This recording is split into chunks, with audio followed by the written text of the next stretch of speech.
عمل صالحا من ذكر أو أنثى وهو مؤمن فلنحيينه حياة طيبة ولنجزينهم أجرهم بأحسن ما كانوا يعملون صدق الله العظيم. وقال النبي صلى الله تعالى عليه وسلم الدين يسر او كما قال عليه الصلاة والسلام. عام طور پر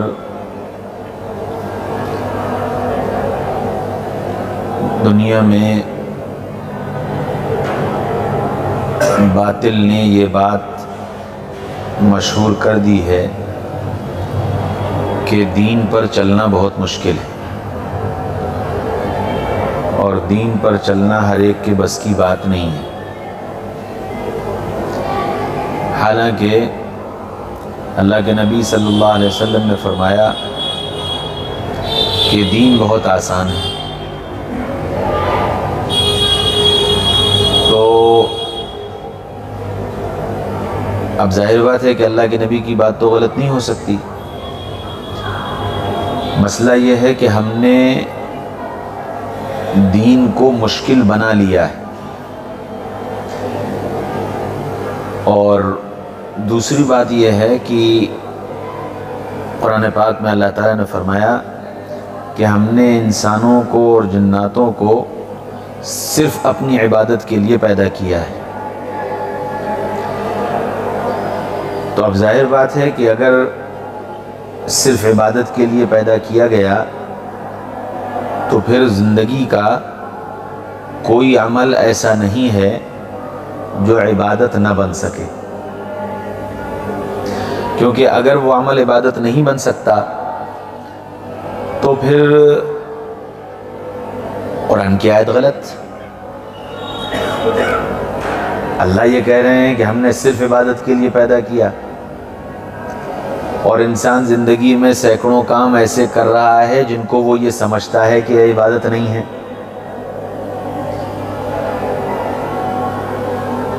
تو اس کا مطلب قرآن کی آیت غلط ہو گئی اور ایسا ہو نہیں سکتا.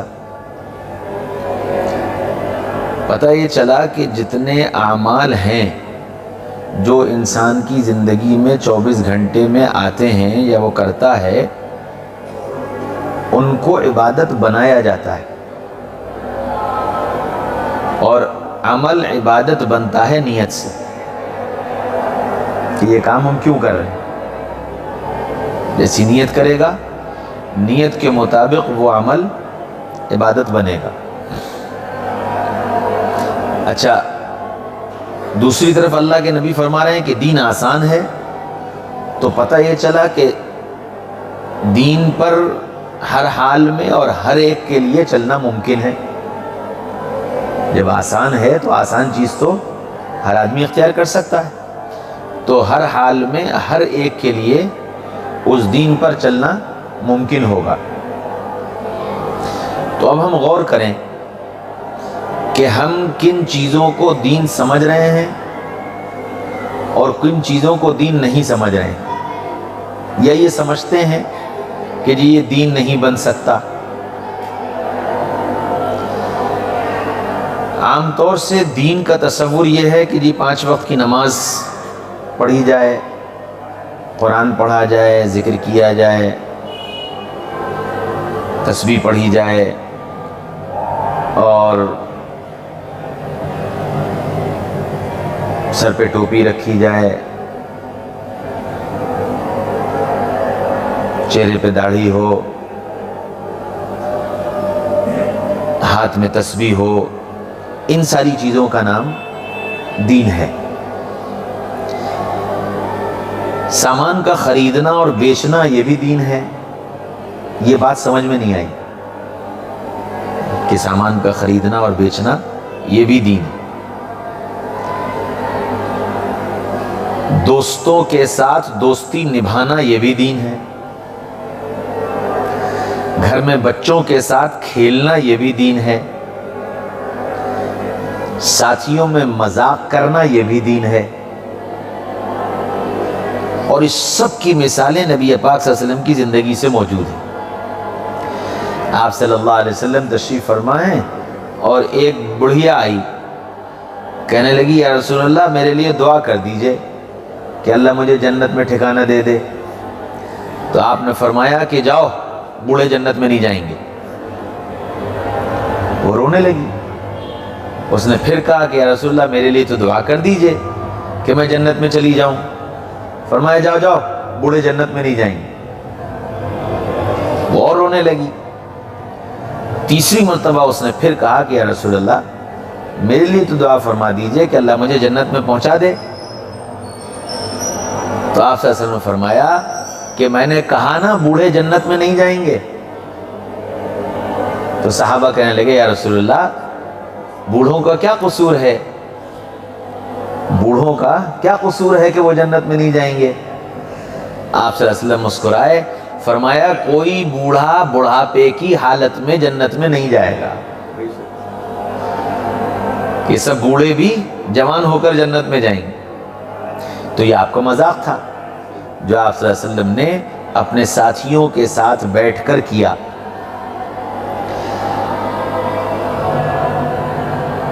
ایک صحابی ہیں اللہ کے رسول صلی اللہ علیہ وسلم کے پاس آئے اور آ کر مصافحہ کیا،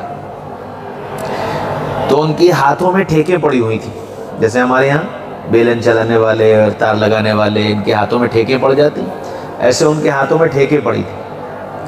اللہ کے رسول صلی اللہ علیہ وسلم نے مصافحہ کیا، اللہ کے رسول کے ہاتھ تو بالکل روئی کی طرح نرم، تو وہ جو ٹھیکیں آپ کے وسلم کے ہاتھ میں لگیں تو پوچھا کہ یہ کیا ہے؟ کہنے لگے یا رسول اللہ میں جنگل میں لکڑی کاٹتا ہوں اور اس لکڑی کو بیچ کر بچوں کو پالتا ہوں، اور وہ لکڑی کلہاڑی سے کاٹتا ہوں تو کلہاڑی چلاتے چلاتے یہ ہاتھوں میں ٹھیکیں پڑ گئیں۔ تو آپ صلی اللہ علیہ وسلم نے ان کے دونوں ہاتھ پکڑے اور پکڑ کر کے ان کو بوسہ دیا اور یوں فرمایا کہ جو نشان حلال روزی کے کمانے کی وجہ سے جسم پر پڑ جائے اس پر اللہ نے دوزخ کی آگ حرام کر دی۔ تو اب پتہ یہ چلا کہ حلال روزی کمانا کتنی بڑی عبادت ہے کہ اللہ اس کی وجہ سے دوزخ کی آگ حرام کر دیں گے۔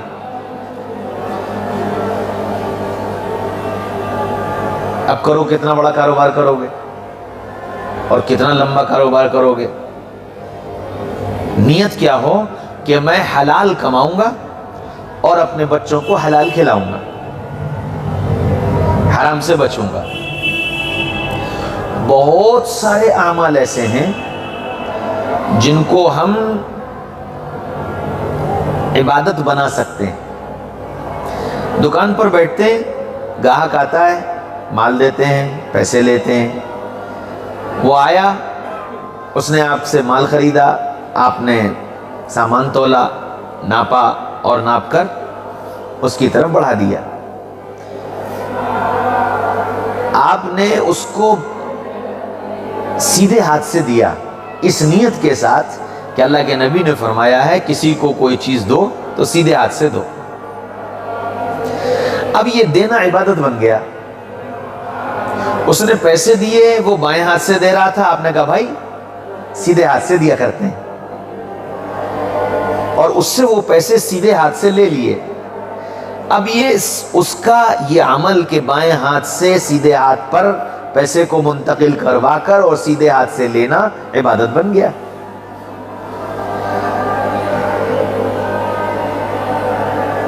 کوئی شخص سامان لے کر گیا اور پھر وہ سامان اس کی ضرورت کا نہیں تھا یا ضرورت سے زائد تھا یا اس کو پسند نہیں آیا، وہ آپ کے پاس لے کر آیا کہ بھائی یہ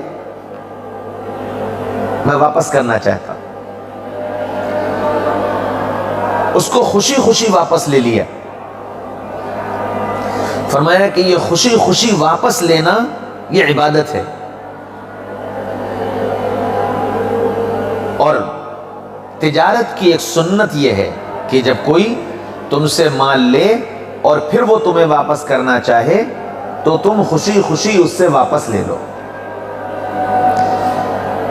ناروے میں ایک شاپنگ مال ہے، تو وہاں کا قانون یہ ہے کہ آپ کوئی بھی چیز لے جاؤ اور اس کو لے جا کر آپ استعمال کر لو، اور 1 مہینے تک استعمال کر لو، اور 1 مہینے کے بعد آپ کو یہ لگے کہ نہیں یہ ہماری ضرورت کا نہیں ہے، آپ لا کر واپس کر دو۔ وہ شاپنگ مال والے خوشی خوشی اسے واپس لے لیتے ہیں اور پورے پیسے دے دیتے ہیں۔ تو اس شاپنگ مال کے مینیجر سے کسی نے پوچھا کہ بھئی یہ تو تمہارا بڑا نقصان ہوتا ہوگا کہ لوگ آئیں، سامان لیں، لے جائیں، استعمال کریں اور مہینہ بھر استعمال کر کے پھر تمہیں واپس کر جائیں۔ کہنے لگا نہیں، بہت فائدہ ہوتا ہے کہ گاہک کہیں اور جانے سے پہلے یہاں آتا ہے اور واپس کرنے والے 5% ہوتے ہیں۔ گاہک سب اس لیے آتے ہیں کہ یہاں سے سامان لے لو جو مرضی چاہے، نہ سمجھ میں آئے مہینے بھر بعد بھی واپس کر دو گے تو واپس ہو جائے گا، اس لیے سب یہیں آتے ہیں۔ تو اسلام نے جو تجارت سکھائی، اگر ان اصولوں پر تجارت کی جائے تو وہ دین بھی ہے، وہ عبادت بھی ہے، اور اس میں برکت بھی ہے۔ وہ دین بھی ہے، وہ عبادت بھی ہے، اور اس میں برکت بھی ہے۔ دنیا کو یہ نظر آتا ہے کہ جس سے بڑا نقصان ہوگا، وہ نقصان نہیں ہوتا بلکہ وہ اور فائدے کے دروازے کھلوا دیتا ہے۔ ہم اور آپ ہی جائزہ لے لیں، کیا یہاں فیروز آباد میں کوئی دکان والا یہ اعلان لگا دے کہ جی آپ مال لے جاؤ اور اگر سمجھ میں نہ آئے تو استعمال کرنے کے بعد بھی آپ واپس کرو گے تو واپس لے لیں؟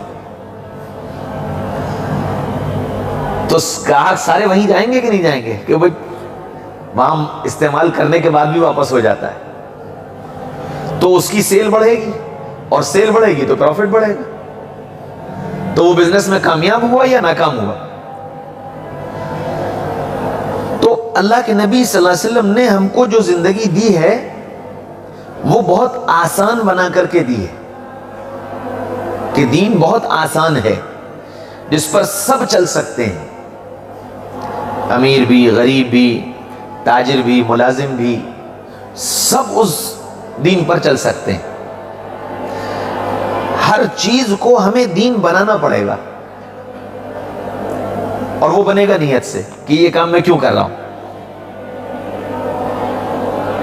مال کا خریدنا، مال کا بیچنا، مال کا واپس لینا، ان سب میں نیت صحیح کرے تو اچھی نیتوں سے تجارت دین بن جائے گی۔ گھر میں بچوں کے ساتھ کھیلنا، ہنسی مذاق کرنا، ایک تو یہ ہے کہ بھئی ٹھیک ہے بچے ہیں کھیل رہے ہیں، اور ایک اس نیت سے کہ اللہ کے نبی صلی اللہ علیہ وسلم گھر میں بچوں کے ساتھ کھیلا کرتے تھے، میں اس لیے کھیل رہا ہوں۔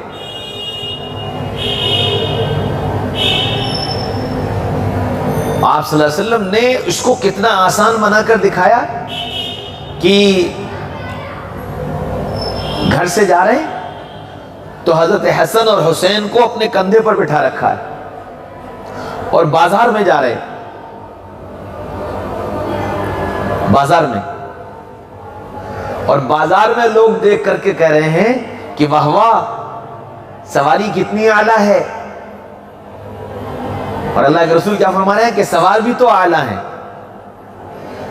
آج اگر امام صاحب اپنے بچے کو کندھے پہ بٹھا کر بازار میں چلے جائیں تو 10 آدمی انگلی اٹھانے والے مل جائیں گے، ارے مول صاحب بچے کو لے کے بازار میں ٹہل رہے تھے، کندھے پہ بٹھا رکھا تھا۔ اللہ کے نبی نے سکھایا۔ حضرت عائشہ رضی اللہ عنہ چھوٹی تھی،